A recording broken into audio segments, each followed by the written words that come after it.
महापति महादेव जी की जय। देखिए नारद के घमंड को दूर करने के लिए एक नगर की रचना हुई। एक विशाल हरि माया ने रास्ते में 100 योजन तक एक बहुत बड़ा नगर उन्होंने किया। उस भांति भांति की रचनाएं उस नगर में हुई। लक्ष्मी निवास भगवान विष्णु के नगर वैकुंठ की तरह वह नगर था, क्योंकि उनके अहंकार को दूर करना चाहिए था। उन्होंने अपने काम पे विजय प्राप्त करने का उनको एक घमंड था। बसई नगर सुंदर नर नारी जन बहु मन सिज रति तनुधारी। अब देखिए फिर ते ही पूर्व बसई शील निधि राजा अनगिनत है गए सेन समाजा।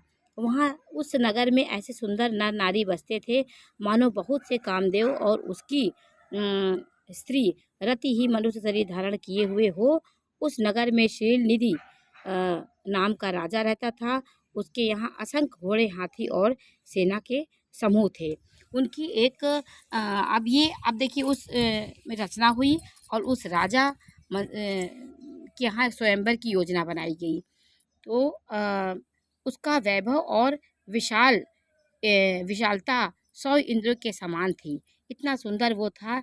नीति का घर था। उसके विश्वमोहिनी नाम की एक कन्या थी और रूपवती थी कन्या थी, जिसके रूप को देखकर लक्ष्मीपति भी मोहित हो जाए। इतनी वो सुंदर वो थी कन्या। उसका नाम रूपशीला था, विश्वमोहिनी नाम था। उसी की माया से वो उस पे नारद जी मोहित हो गए। अब देखिए उनके घमंड को दूर किया गया। सोई हरि माया सब स्वाम खारी शोभा सो हरि माया तब सुत खानी शोभा तासु की जाई बखानी। करे स्वयंवर सो नृप बाला आए तहाँ अगणित महिपाला।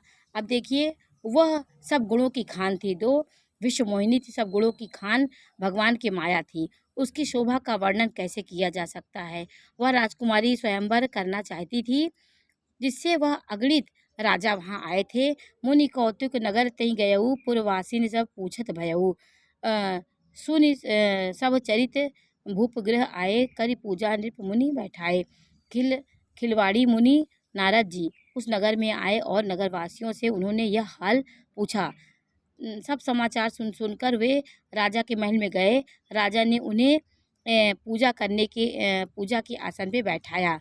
आन देख नारदई विभूति राजकुमारी कहूँ नाथ गुण दोष यह है।